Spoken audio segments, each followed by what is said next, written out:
Hey, everybody. Welcome to What Fresh Hell Laughing in the Face of Motherhood. This is Amy. Today, I'm talking to Vanessa Cornell. She is a teacher and masterful space holder who convenes women through her groups, courses, and retreats to unlock their power and purpose.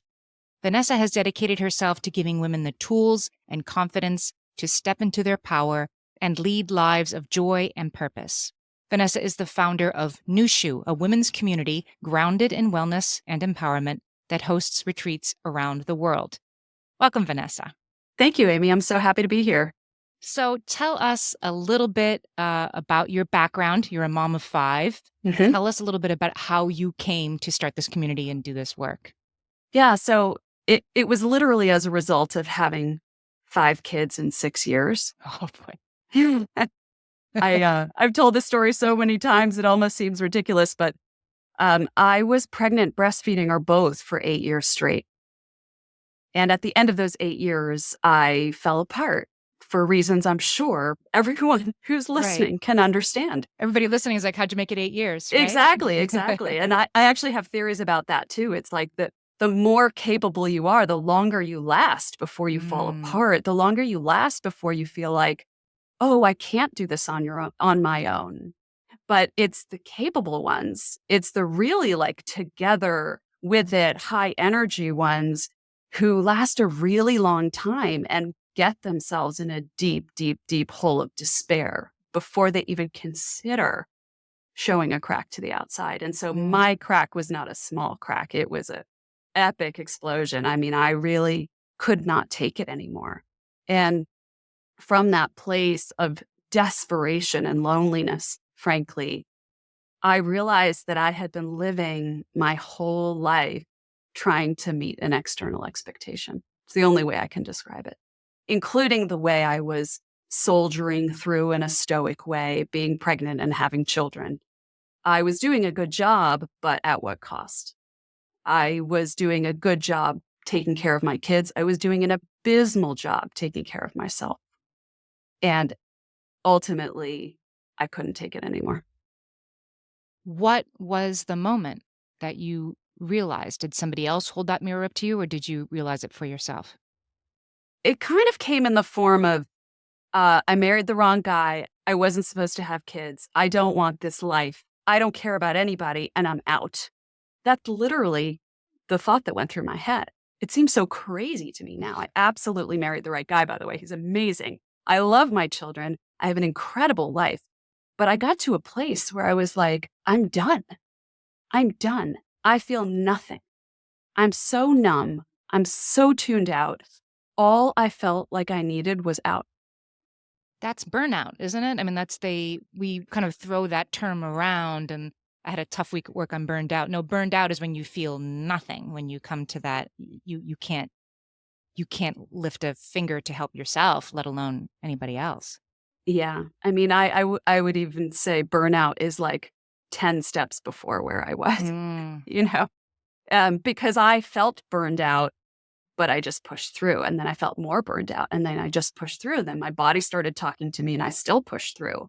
And I felt lonely and I knew something was wrong and I still pushed through. So it was a long, long time of completely ignoring all of my physical signals, my internal signals, my intuitive signals. I was very, very good at overriding for a long time. I mean, I think as women, we're kind of supposed to, right? That is the assignment, to put yourself last. I read something recently where somebody said how often you see in an obituary about a Mm, woman, she thought of everyone but herself, right? She never had a thought for herself, only other people, and that's held up as a good thing, as a way to spend your entire life. totally, totally. And it's absolutely glorified. She's always there for everyone. Mhm. She's so generous. Mhm. There's no one she would turn away. Everyone always goes to her for everything. And inside, she's dying. Inside, she's cracking. Inside, she's falling apart. And so I will say to people, my life started turning around the moment I decided to be selfish. I had to be selfish. Because when you think about selfish, that could be the worst thing you could say to a mom. Right. Right? That is like, if you're going to say something to a mom, selfish is just about the worst thing you can say. But when you think about selfless. It literally means without self. Yes. Right. It Your literally, needs aren't in the equation. right? Let us glorify being a selfless mom. Let us glorify you completely ignoring, suppressing every aspect of self in order to become a mother. And so to me, I was like, no, I have to be self-ish. And when I started, I was like, self-ish, just a tiny bit of Right. self. Please, can I just bring a Just a taste. just a tiny bit of myself online? And then it grew and it grew. And I realized, oh, I'm so much better as a mother being selfish. Now, I don't mean selfish as in not taking care of my kids, narcissistic, right? That exists too. So I don't want to deny that that's a reality. But for someone like me who was so far in the spectrum over to selfless, and maybe listeners who are like, I do everything for my family, getting selfish is the best thing that you can do for your kids for so many reasons. But for me, it's not going to make me leave them and hate them. Number Right. one, just to have some sense of self and some ability to feel okay in myself. But also, it brings your whole everything online. It brings your creativity online, brings your energy online. It brings your example online to your children of the fact that you're interested in things out in the world. It models the way you can be as a mother, existing dedicated to your children, but also dedicated to yourself and your interests and your friendships and your happiness. And so much of what I've given my kids has come as a result of not being exhausted, burned out, and frankly, resentful. Because if you Mm, don't crack, you're definitely resentful because your life has been stolen from you, not by anyone else, by yourself. But how can you not be resentful of the children that took your life from you? And the children then carry that burden. I remember my mom saying to me, I gave up everything for you, and feeling this pang like, I'm so sorry. I mean, I didn't ask you to do that. I right. didn't ask you to give your life up for me. And now I carry the burden of knowing you gave everything up for me. That's not what I wanted. It's not what our children are asking us to do. No child goes to their mother and says, I want you to give up everything for me. I want you to Right. give up yourself for me.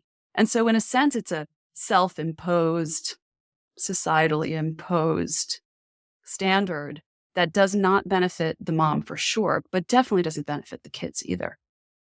So tell us about being selfish, the small steps that you take, because there are many stops along the way, I would Mhm. think, between the person you were then and the leader you have become in this space now. So tell us about these small steps and the ways that you first started, because you were creating this journey. You were making this up as you went along, it sounds like. To, I was just trying to I was just trying to learn as Just trying much to as figure it out. possible, Hmm. figure it out with other people, bring teachers in. And actually, you had mentioned, what do we want to mention at the end? I'll mention it now. Something that I want to give this community is the literally 5 minutes that I need every day to help me get my needs met. And it's at my website, vanessacornell.com/what fresh hell. And it's literally 3 questions. 3 questions I ask myself. What do I feel? What do I need? And what do I want? And the thing about those questions is they're actually kind of confronting to a lot of people because I ask people, how do you feel? And they're like, I'm not really sure because I haven't really had the time or luxury to feel anything because I'm too busy meeting other people's needs, Hmm. feeling into what they need and what they want. What do I need? I, I'm not really sure because I've become really good at suppressing what I need so that I can meet other people's needs. And then what do I want? That one's the most confronting. It's like, what if I have no answer to that? Exactly. Exactly. Because Right. we've been trained to not need or want anything. We've learned how to not want anything. So the good news is anything that you learn, you can also unlearn. But it takes some time and it takes some patience. And so those questions are designed not just to have answers, but they're also designed to be simply asked. Because if I ask myself, how do I feel? I'm actually telling myself it actually matters enough how I feel to ask the question and take a second to try and answer. Right. Right. And If I not push ask, it away, right? And not justify it because it's just for yourself. yep.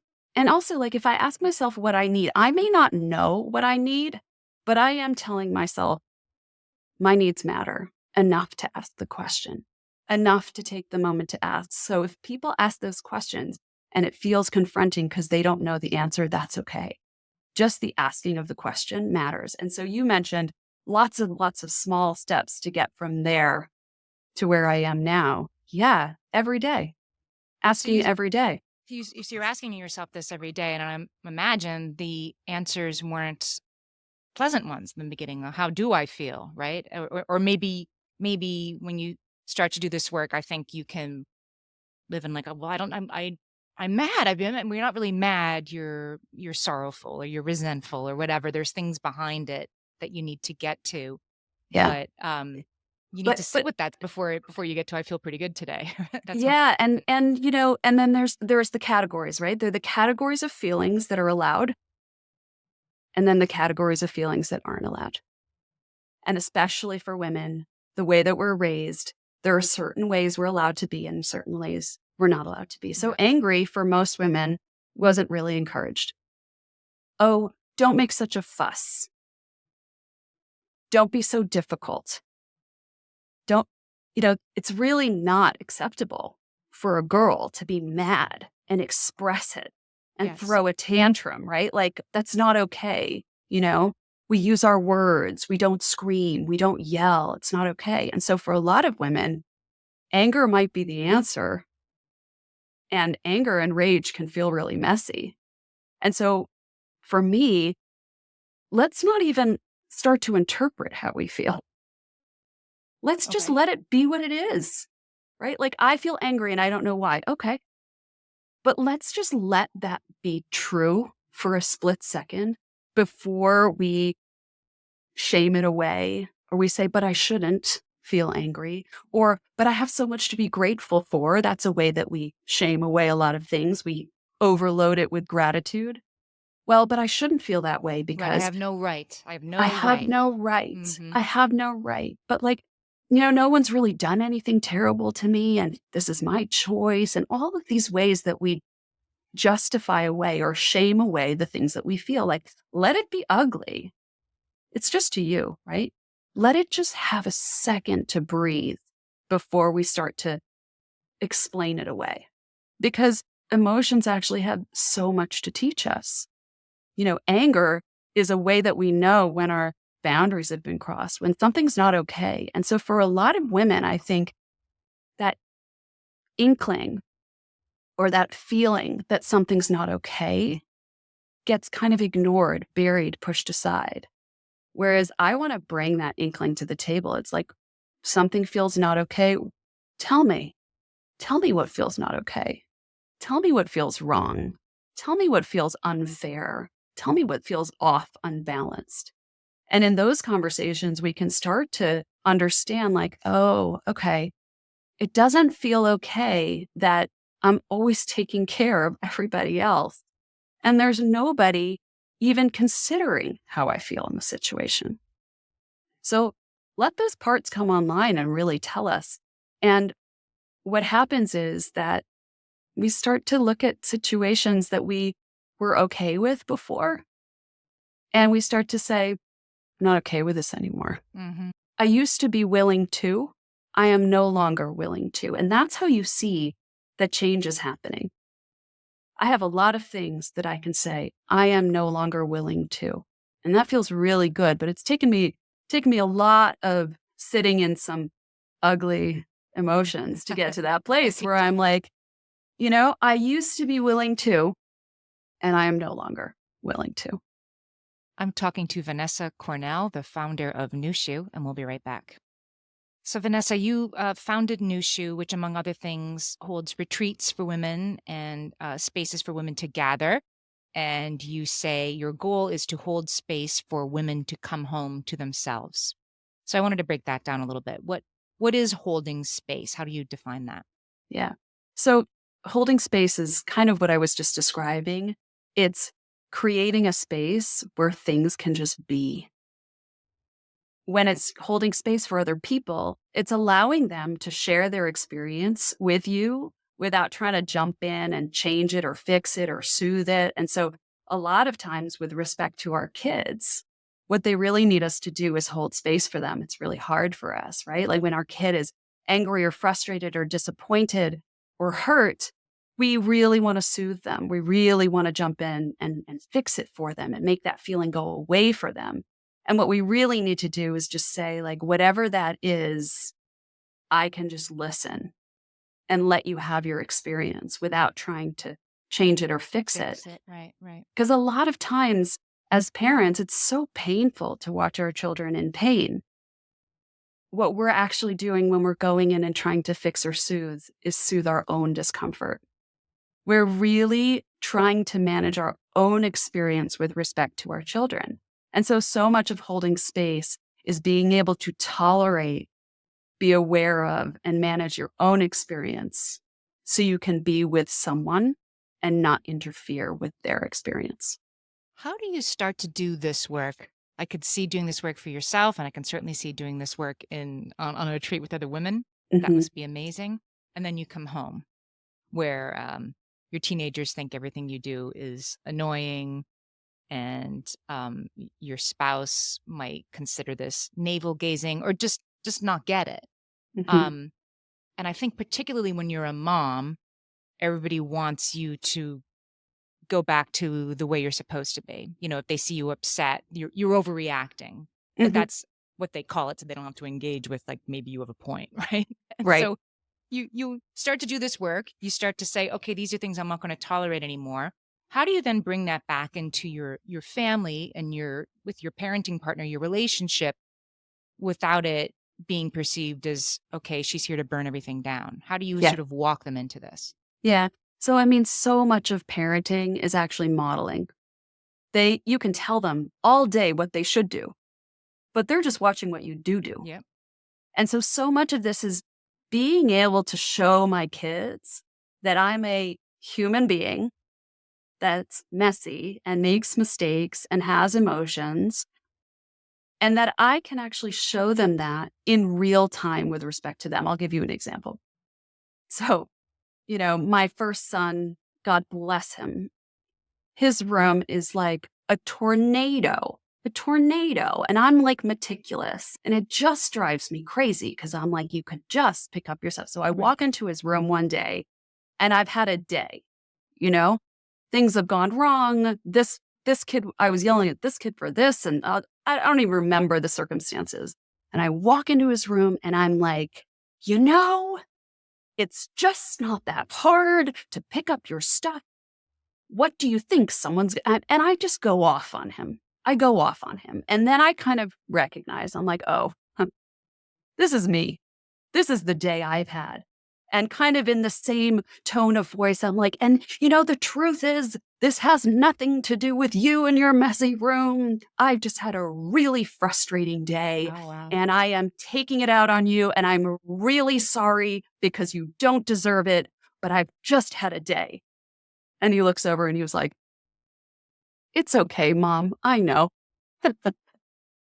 So we have kind of practiced this honesty Yeah. with each other about our internal states, where it's like, I can be really aware of my internal state. It doesn't mean I like control it with an iron fist, but it gives them permission to also be honest about and have an internal state that is shareable with the world, especially with their parent. I think as parents, we're often under this impression that we need to model this ideal behavior for our children, which then tells our children there are only certain things or aspects of myself that I can share with other people, and the other ones I have to hide. Mm-hmm. The ones that aren't okay, I have to hide. Mm-hmm. Rather than saying, no, you cannot take things out on other people, right? But you're allowed to have all of those emotions and you're allowed to express them. And the family is a safe place to express all of that whole range of your internal human experience. And so when you start to have a level of awareness about your own triggers, your own fears, your own worries, your own patterns, and you can be honest about them, then your kids are like, oh, I have fears and worries and patterns and hangups too. And so all of this, you say navel gazing, right? Right. Navel gazing, this self-awareness, all of the work in self-awareness allows you to actually show up as a full human being and models children being able to say, oh, I get to be a full human being. Yeah. I don't have to try to be the person my parents expect me to be. And it deepens my relationship with my children, because if your curated self is interacting with your child's curated self, there's a whole part of you that's missing and a whole part of them that's missing. You don't actually get to have a true relationship between your whole self and your kid's whole self. And so it's deepened my relationship with my children tremendously. And I would say it's given them real permission to really tell me who they are, warts and all, without having to hide or lie about parts of themselves to me. And so, yeah, it's a lot of self-work that translates into every single way that I am with my children, which is self-aware and knowing of who I am so that I can share that person. And when you know who you are and you share yourself with somebody, that connection is so much deeper and more intimate. That higher level I hadn't really thought about. I mean, to know your own emotions and to identify your triggers, and then to get to a level where you're you're owning your own stuff in your relationship with your partner and your relationship with your kids.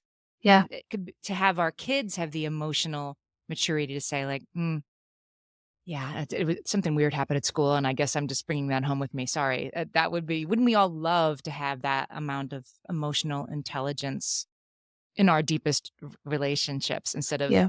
trying to be our best selves because we're not allowed to be angry in this house? It Yeah. makes a lot of sense to me. You talk about boundaries. You recently said this on Instagram, and I said, wait, what? This was good for me. Mhm. More boundaries equals more ease. The more boundaries you have, the more ease you have in your life. And I thought that's interesting to me because boundaries, setting boundaries, holding boundaries seems like hard work, Mm. particularly if you're somebody who's not as good at doing it. So tell us about the part where there's more ease and how you get Yeah. there. Well, especially as a mom, you can feel a little bit like, well, you kind of teach people how to treat you. So if you tell your children, I am here for you no matter what, anytime, for whatever you need, that can mean one of two things. That can mean you have the security of knowing that when it really matters, I will always be here for you. Or it can mean I am at your beck and call. Mm-hmm. And those are two very different things. I think it's really important for my children to know that when it is important, they are my first priority and I will absolutely be there for them. That I want to be involved in their life. I want to participate in their sports games and their theater productions, and I absolutely care, but I am not at their beck and call. I am a human being with one body and 24 hours, a number of hours of which I need to sleep. And that if I am at their beck and call, I will fall apart. And that they need to understand that I am considerate of them and they need to be considerate of me. And so this is where the boundaries come in. It's like my son texts me, where's the orthodontist's office? And my response to that text is no. You are 17 years old and you can Google it, which is what I would do. My response to a lot of texts is no. And so you teach your children how to treat you and also how to be independent. I don't think it's very helpful to your kids if you are doing everything for them. But what's tricky as a parent is the fact that you do start doing everything for them, right? When they're infants, You have to do everything for them, and then you have to transition away from that. Right. And in order to do that, to kind of retrain your children to do more for themselves, you have to set up boundaries, which says, I used to do that for you. I no longer do that for you. I used to be willing to do this. I am no longer willing to do this. And so I think that that clarity is very helpful, because without that clarity, it becomes annoyance. Oh, my kid asked me to do this again, and I did it, and I'm annoyed. Right? And so it's more work and it's more emotional toll, rather than saying, I'm no longer doing that for you. With all the love in my heart, I know you can do that for yourself, and I'm no longer doing that for you. And so it's less work for me. It's more independence for them. And there's clarity about it.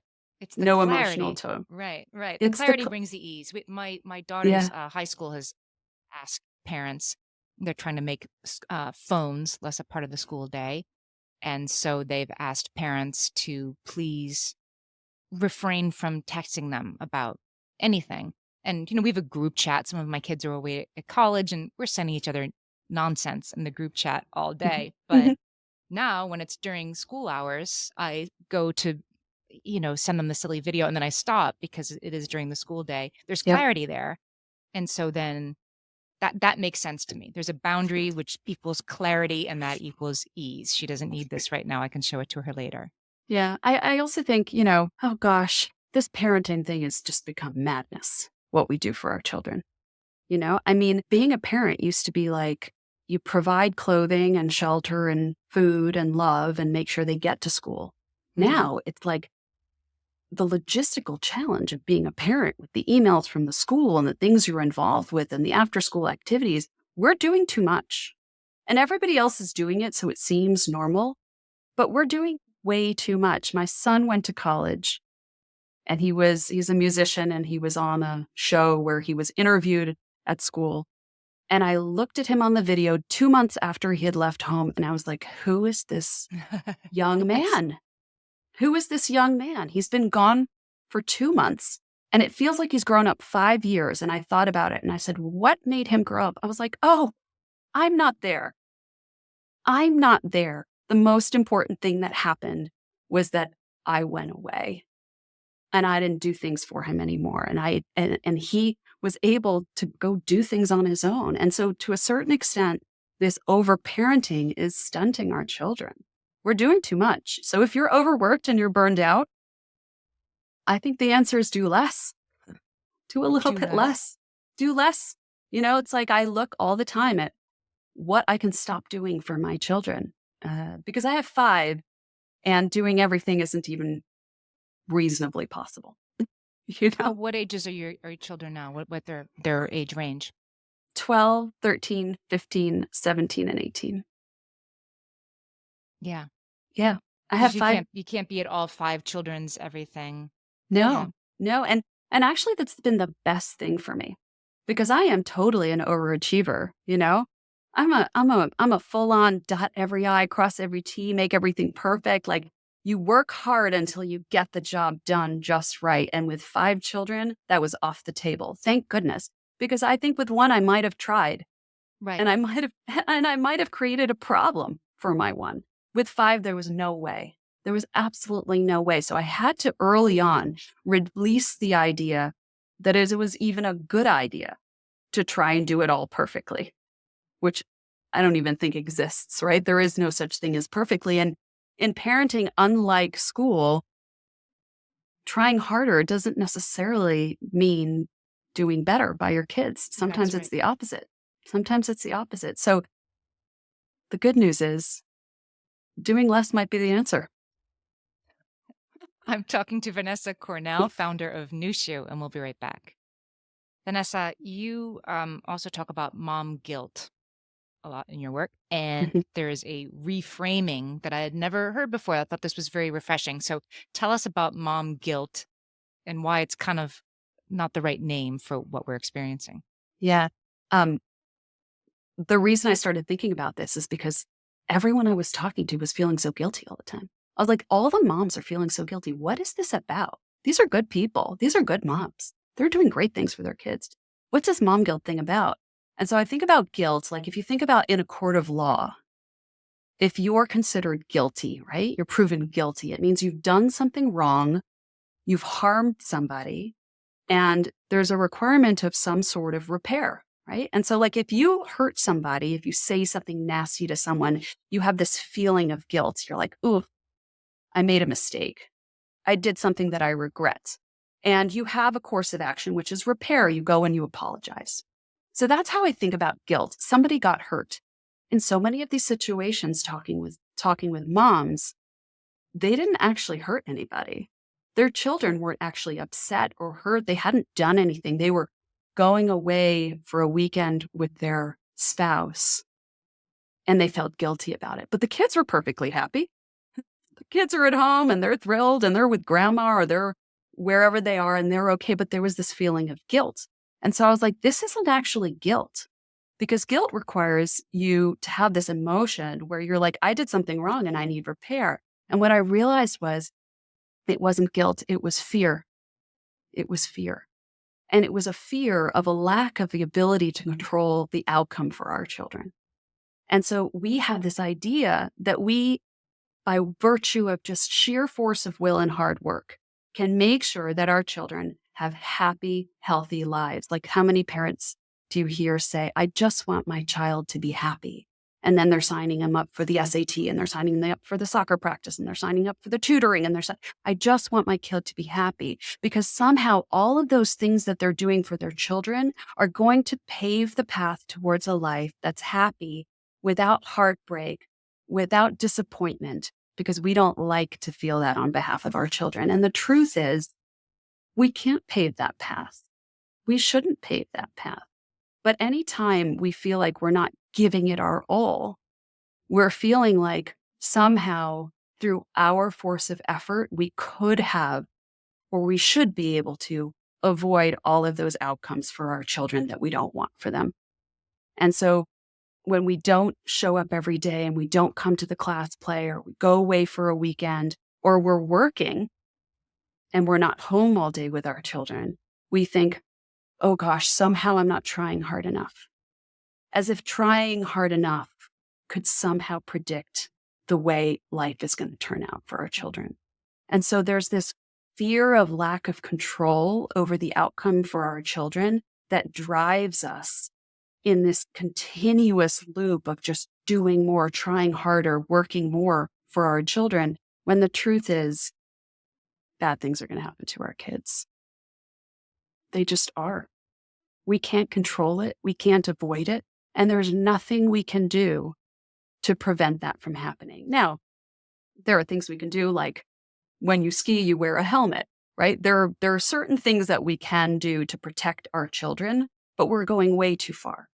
And so the idea of, instead of focusing on all the little things we can do, what are the actual things we can do to help our children thrive? And for me, there's three things. Does your kid feel loved? Does your kid feel safe? And does your kid feel seen? And if you've done those three things, to me, that's pretty much your job as a parent, and the rest they're going to figure out on their own.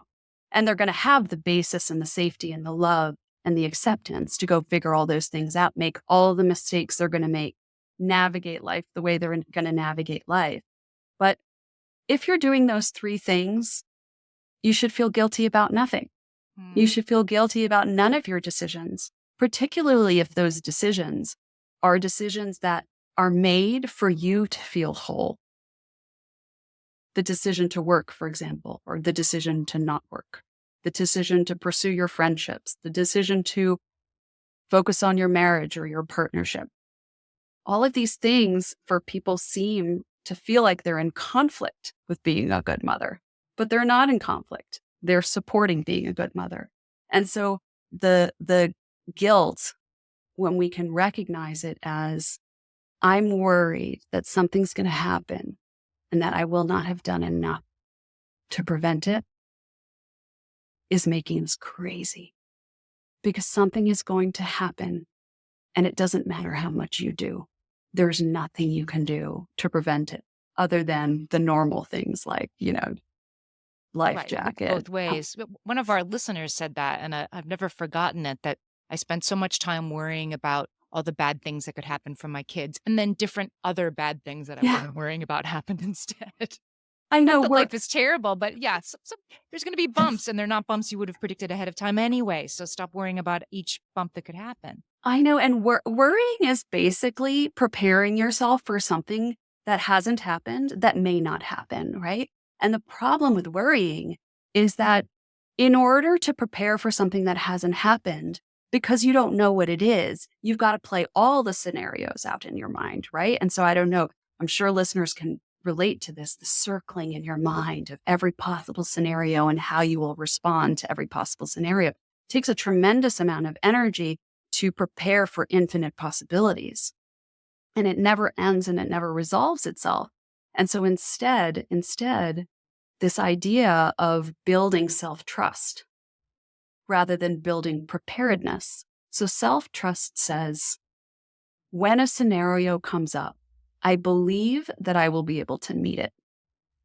I don't know what will happen, but I know something's going to happen in life. And I trust that I will be able to meet it when it happens. And so to build self-trust for ourselves and to build self-trust for our kids, to say, things will happen in your life and I will be here for you. You have me to count on. I will support you, but I believe that you will be able to meet whatever comes up. And the only way to do that is to really mean it. Is to not intervene, is to not fix, is to not pick. Kids are very smart. You can say this, but if you're always there to intervene and fix for them, they're going to say, yeah, you don't really believe that I can handle it. You don't really believe that I can make my own decisions. And so it's really hard as a parent to sort of say, like, at an age appropriate time, I trust that you're going to make the right decision. And whatever happens, I am here for you, because they're going to make the wrong decision. Mm-hmm. Because this is the training ground for adulthood.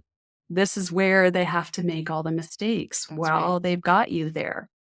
And so it's really hard to watch your kid make a really bad decision when you know it's the wrong decision, and to restrain yourself and say, I can tell them it's the wrong decision, or I can let them make that choice. And this one I struggle with. I have to be honest. Like, I say this to other people and then I look at myself and I'm like, ooh, I just did that thing. I just, so it's like, it's a journey. It's a journey. It's a journey. I am also a human being who has a really hard time with these things, but it's really, really, really hard. But to be able to build that self-trust where it's like, okay, I trust that whatever situation comes up, we can meet. You can meet. I can meet. Saves us a lot of energy. The worry energy is intense. People say, wow, you've got 5 kids and 2 businesses. How do you still have energy for everything? Because I've cut out a lot of leakages of my energy, and worry is one of them. That my brain goes down that rabbit hole. I'm totally a human being. But when my brain starts going down that rabbit hole, I'm like, oh no, we're not going there. We're not playing out scenarios that haven't happened yet. It's the emotional intelligence to notice it, right? To say, oh, there I am doing that thing, and that little moment of awareness. Yep. The one I do a lot is if I'm driving a car with all of my kids, particularly when they were younger, I would do this thing where I would try to figure out if we crashed, in what order I would take them out of their car seats. I know it seems crazy, but I bet a lot of moms are like, yeah, obviously, because we are sort of there to protect them and we're in sort of protection mode. And so I'll let myself do it for a little bit and they'll be like, oh, and you're cut off. Like I'll let myself loop there and I'm like, oh, and you're done. You're not allowed to go anymore because it's not helpful. It's not helpful, So it's not that I don't go there. It's that I got to catch myself. Otherwise, it could take up my whole day. It could take over my whole day. And it's exhausting. Like I come out of one of those like spiral rabbit hole sessions. I'm like, woof, I worked hard today. I Right. worked I hard know today, saving my kids 75 imaginary diff things that didn't right, I happen. saved my kids 75 different ways today. Whew, I'm done. I'm exhausted. Tell our listeners about your retreats and the ways that you work with groups of women. Yeah, so I love retreats. Just the premise of women choosing to step out of their lives and prioritize themselves for a period of time and being honestly in a community of other women. So much of the holding space is also just being with other people who feel the same way. I run a lot of groups also where the questions are really just meant to solicit honesty in a place where there's permission to be honest. And often when women will share what they're feeling, you'll see another woman across the circle being like, oh, thank you for saying that out loud. I've been thinking that for a long time, and simple things. So I love convening people in person. But obviously, going on a retreat isn't in the cards for everyone. And so I do online courses as well. And I have a newsletter where I share so much of this for free. So across the spectrum of, yes, I'm in a position in my life where I can take a week out of my life, or I can get engaged in a course, or I can just engage in the newsletter. I just love being with women, particularly in this phase in their life where they have been really successful at taking care of everyone else. And they've got this inkling or this feeling that like something's off about the balance of this. Something's off. And I'm having a hard time breaking through that feeling because of this idea like, I don't want to be selfish or I really want to show up for my kids. But I love working with women in this phase because I have found so much aliveness through this work. I feel like I was a great mom before I broke down. I'm a great mom now, but my life feels really full. I just sent one to college.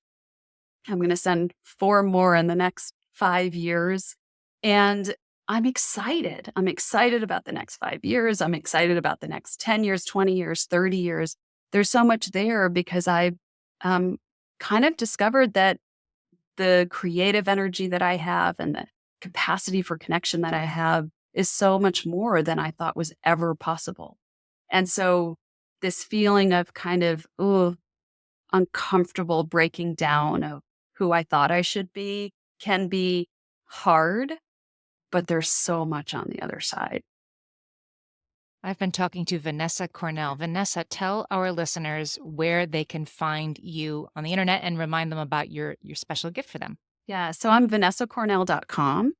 And the special gift is just my own practice. Takes 5 minutes. I had to make it really, really short because moms are really busy. That I do every day to really move me from dead inside to totally alive. To not to be dramatic, but it's true. And it's vanessacornell.com/what fresh hell is where you can find it. I'll put the links to that in the show notes. Vanessa, thanks so much for talking to me today. Thank you, Amy.